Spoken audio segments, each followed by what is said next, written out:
Hello and welcome to the Real Estate Marketing Minute. Today we're in Toronto at the Conex Content Experience Conference with Uberflip. So yesterday was a pre-day for the conference. Right, it was a pre-conference day for early registration customers and sponsors. Yeah, and it was Right. pretty interesting because neither of us are customers.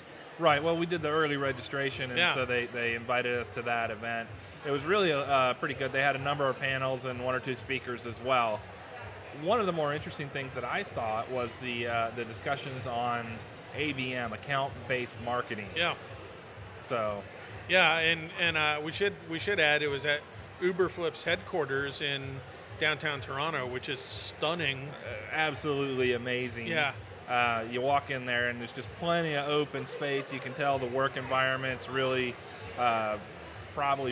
seem to be very modern, very Yeah. very fun, very Yeah, very active they had environment. meeting rooms, open space, all kinds of stuff.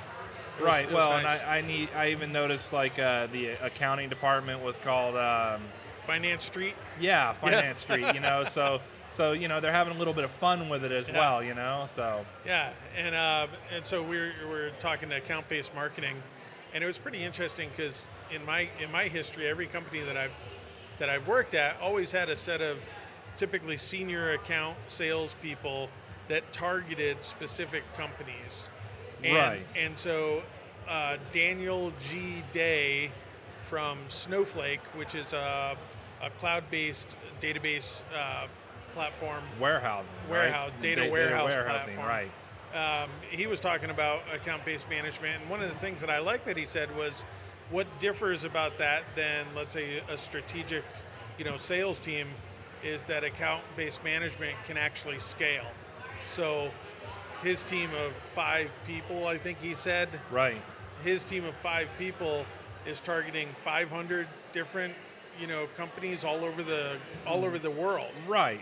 Yeah. And the big difference I think is what they're doing is not necessarily a new concept, Right. Because like you said, a lot of larger companies have traditionally had these this group of salespeople that said, okay, this group would be an ideal company to work with. Let's pursue them.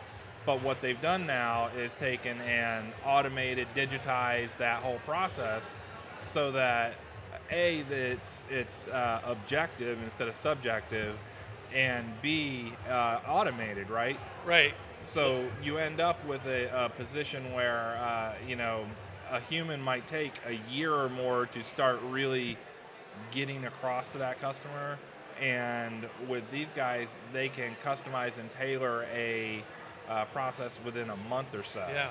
Well, and to back it up just a sec, so in strategic sales like that, you're going to target companies. What I thought was interesting with this was they were actually utilizing these systems, bringing third-party data in from other systems like Aggregating it, right? Everstring and Bombora, and they were getting some intelligence on the companies, and they were letting the system tell them which companies that they should target. And even what kind of content to target them with, Yeah, right? well, that's once you get into the reach and stuff. Right. But I thought it was interesting that, so they don't even hand select, the companies. Right, it's the system saying, Yeah. well, yeah, this one actually is a good fit for you, and that Right. one not so much. Right. Right, And so it's directed by the system. And so the 4-step kind of process for ABM that he went through was targeting, the Everstring and Bombora, reach. So how do you get content in front of them? So Terminus, Sigster, which is another indie tech company, Right. and LinkedIn. So they were actually utilizing those channels to push content out to these guys. They were using Uberflip to create the content experience and they were saying one of the customers that he talked about, they had touched 450 different articles, had touched someone on the company's team before anybody ever signed an online form for information. Right. So that's a drastic difference from, let's say, a cold call on a big client.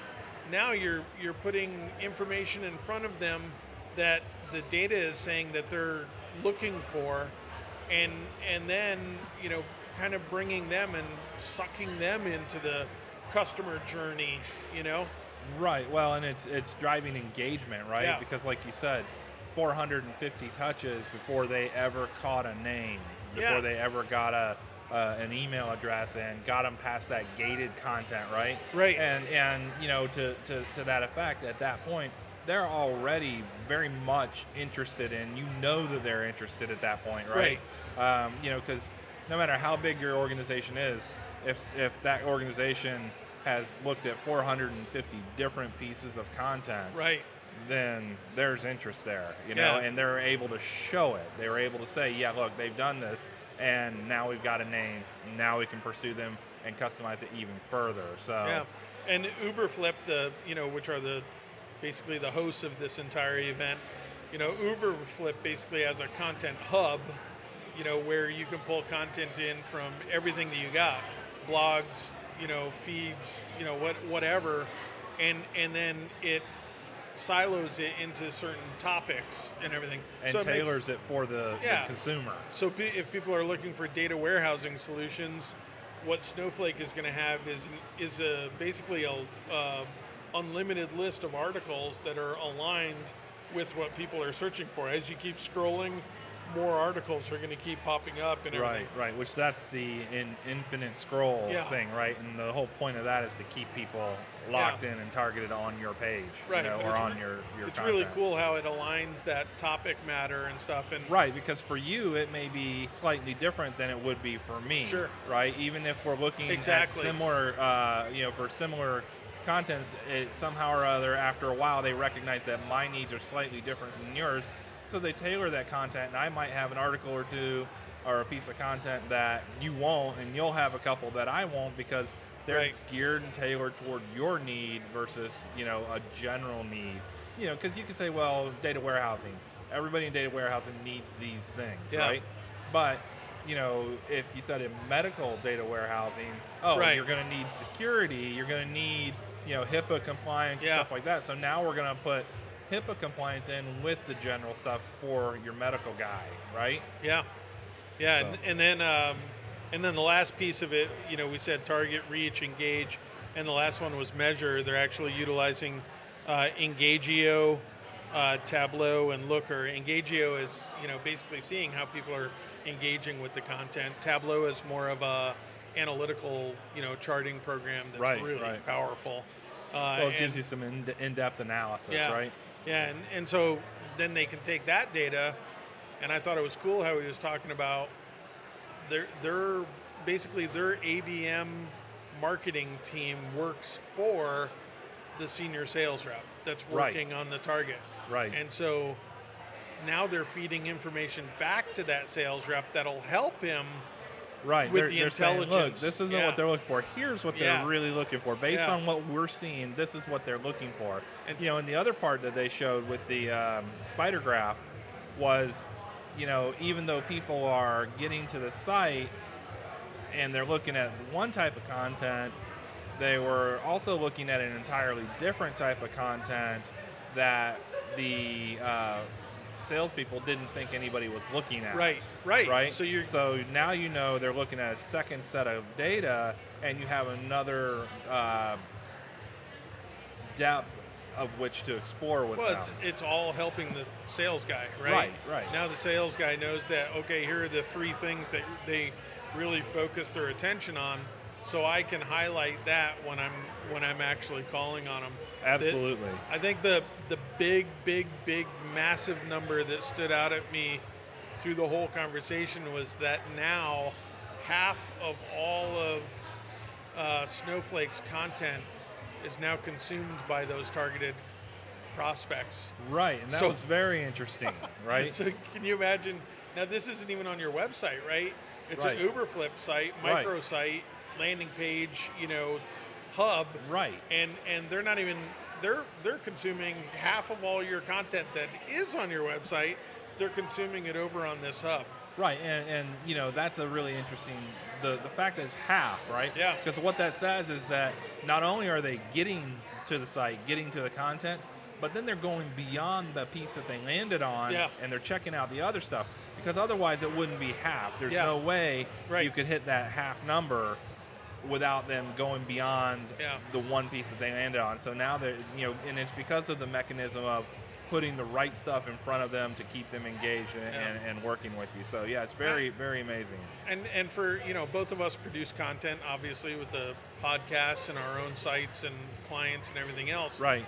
The interesting thing to me is, the opportunity to basically take content that you've already worked hard on and repurpose it in a manner that can drive that engagement and Well, and I conversion. thought that was one of the really, probably one of the best parts of it is that they talked about taking all of your content and categorizing, repurposing, and reutilizing it instead of, you have to kick off a program and then create a whole bunch of new content. Right, exactly. Because there's a lot of work that goes into content creation. Yeah. And so if they can take your older content, make it evergreen, where you can use it over and over again in different formats and forms.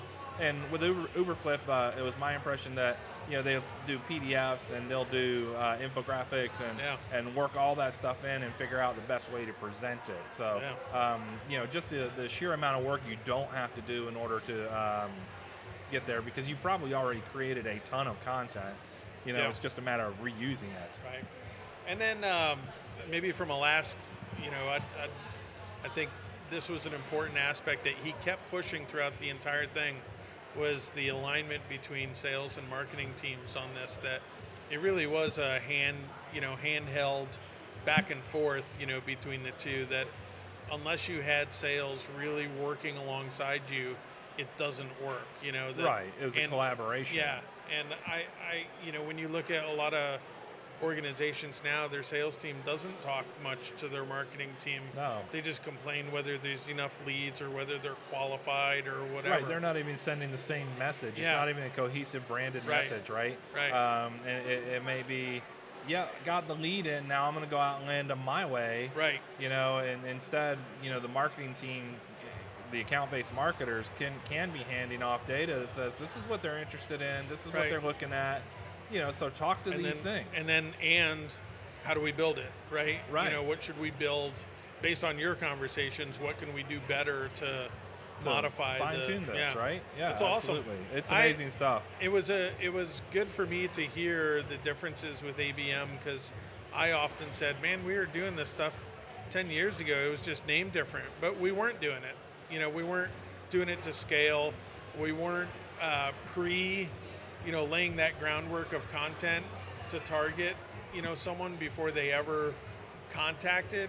Right. I think that, to a degree, it was nascent what you were doing 10 years ago, right? In that there was some of it, but it was very subjective. Yeah. It was very opinion-driven instead of fact-driven, right? Yeah, and resource heavy, too. Right, because you couldn't scale because you didn't have the systems in place to tell you all these things and then automatically say, well, this is a good one to go after, and here's the content you need to approach them with. So it makes a big difference having the systems in place to automate it and be able to scale it. I recall him saying that when they first started, it could take up to I think they said 90 days to get it launched. Something like that, yeah. And now they're down to getting it launched within handful.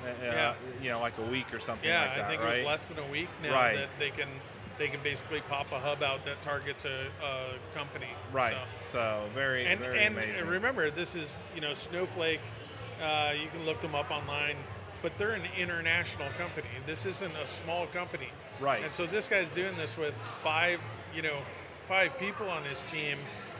These people are, they're working hard, but that's incredible output for a team. For a small team like that, absolutely. So that's what I got out of the ABM. I thought it was a fantastic conversation that really opened my eyes.